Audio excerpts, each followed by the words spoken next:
જૂનાગઢના દાતાર પર્વત પર પણ વરસાદી માહોલ જામ્યો છે। આ સાથે જૂનાગઢના વાતાવરણમાં અચાનક પલટો આવ્યો। ગિરનાર અને દાતાર પર્વત ઉપર વરસાદી માહોલ જામ્યો। ગિરનાર અને દાતારમાં ધોધમાર વરસાદ ખાબક્યો। વિલીગંડ ડેમ સતત ઓવરફ્લો થઈ રહ્યો છે। સોનરખ અને કાળવા નદીમાં પૂર આવ્યું। લોલ નદીમાં પણ પાણીની આવક નોંધાઈ છે। વરસાદ વરસતા નયનરમ્ય દ્રશ્યો જોવા મળ્યા છે।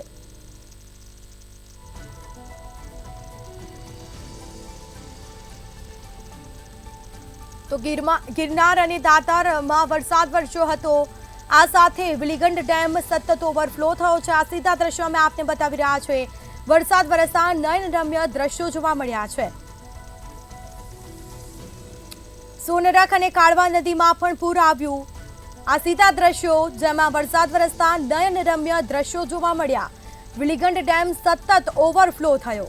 ગિરનાર અને દાતારમાં વરસાદ ખાબક્યો। ધોધમાર વરસાદ વરસતા નયનરમ્ય દ્રશ્યો જોવા મળ્યા છે। તો નદી ગાંડીતુર બની છે। સોનરખ અને કાળવા નદીમાં ઘોડાપૂર આવ્યું હોય તેવી સ્થિતિ જોવા મળી છે।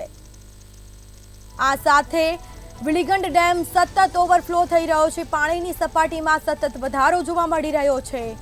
ગિરનાર અને દાતારમાં વરસાદ ખાબક્યો। લોકોને ગરમીથી રાહત મળી છે। ખેડૂતો પણ ખુશખુશાલ થયા છે। વિલીગંડ ડેમ સતત ઓવરફ્લો થઈ રહ્યો છે। તો લોલ નદીમાં પાણીની આવક નોંધાઈ છે।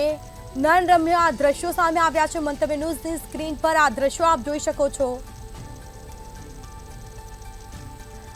તો વધુ વિગતો સાથે સંવાદદાતા અમર વખાઈ ફોન લાઈન પર જોડાઈ ગયા છે। જી, જૂનાગઢ અને ગિરનાર દાતાર પર્વત ઉપર વરસાદી માહોલ જામ્યો છે અને ડેમ સતત ઓવરફ્લો થઈ રહ્યો છે, શું માહિતી? ચોક્કસ કે જે રીતે ગત સાંજથી જ ધોધમાર વરસાદ જૂનાગઢ શહેર અને ગિરનાર તેમજ દાતાર પર્વત પર શરૂ થયો છે।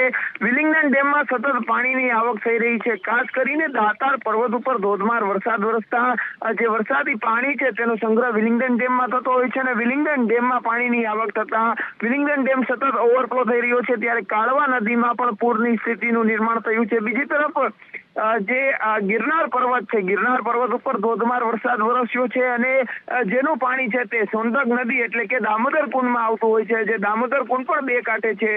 ખાસ કરીને ભવનાથ વિસ્તારમાં પણ ધોધમાર વરસાદ છે ને જૂનાગઢ શહેરના જુદા જુદા વિસ્તારોમાં હાલ વરસાદી માહોલ યથાવત છે। જી બિલકુલથી તમામ જાણકારી આપવા બદલ આપનો આભાર।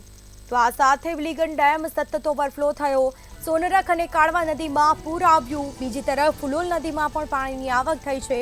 વરસાદ વરસતા નયનરમ્ય દ્રશ્યો જોવા મળ્યા છે।